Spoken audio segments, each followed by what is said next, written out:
இயேசு கிறிஸ்துவின் பரிசுத்த நாமத்தில் உங்களை அன்போடு வாழ்த்துகின்றேன்.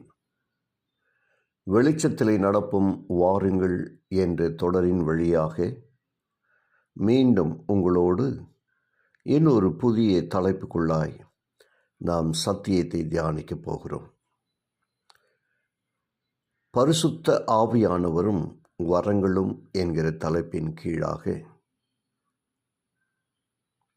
மனிதனுடைய இரட்சிப்பின் திட்டத்தில் பிதா, குமாரன், பரிசுத்த ஆவி இம்மூன்று நபர்களின் செயல்பாடுகள் இல்லாமல் இரட்சிப்பு பூரணமாகாது.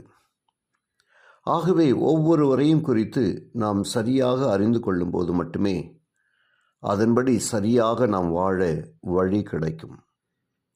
இதன் அடிப்படையில் பரிசுத்த ஆவியானவரை குறித்து அறிந்து அவரின் வல்லமையால் ஆட்கொள்ளப்படுவோமா?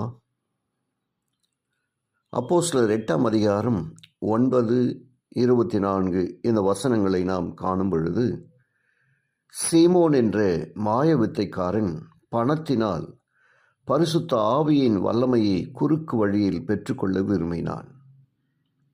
அதுபோல அநேகரின் நாட்களில் குறுக்கு வழியில் ஆவியானவரின் வல்லமையை பெற்றுக்கொள்ள முயற்சிக்கிறார்கள்.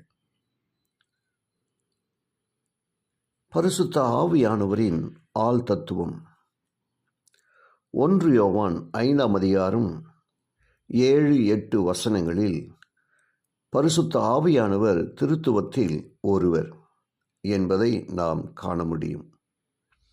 ஆதியாகமம் 1:2 ஆவியானவர் ஜலத்தின் மேல் அசைவாடுதல் என்கிற ஒரு உண்மையை நாம் அங்கே பார்க்கலாம். வெளிப்பாடு 2ஆம் அதிகாரம் 7 ஆவியானவர் சபைகளுக்கு சொல்லுகிறார் என்று சொல்லி அநேக இடங்களிலே வெளிப்படுத்தின விசேஷத்தில் ஒவ்வொரு சபைக்கும் சொல்லுகின்ற பொழுது இந்த வார்த்தைகள் பயன்படுத்தப்படுவதை நாம் காணலாம். 1 கொரிந்தியர் 2ஆம் அதிகாரம் 10வது வசனத்தில் ஆவியானவர் வெளிப்படுத்துகிறவர் என்பதை நாம் புரிந்து கொள்ள முடிகிறது.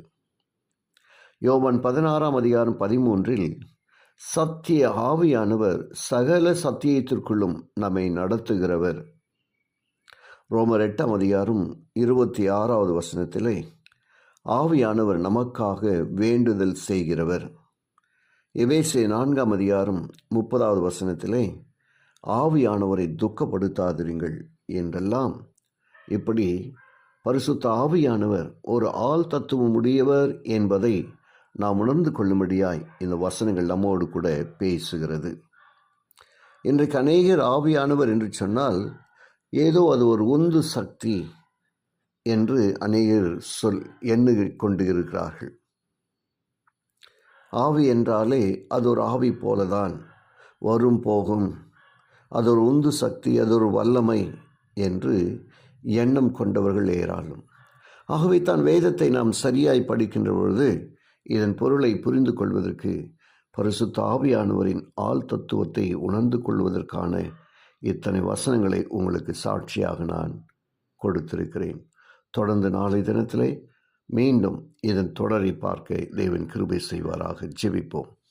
கிருபையுள்ள நல்ல பிதாவே, உமக்கு நன்றி சொல்லுகிறோம். இந்த நாளின் சத்தியத்தை கேட்ட ஒவ்வொருவரையும் ஆசீர்வதிங்க. ஒவ்வொரு குடும்பமும் ஆசீர்வதிக்கப்படுவதாக. இயேசுவின் வழியாக ஜெபிக்கிறேன் நல்ல பிதாவே. ஆமென்.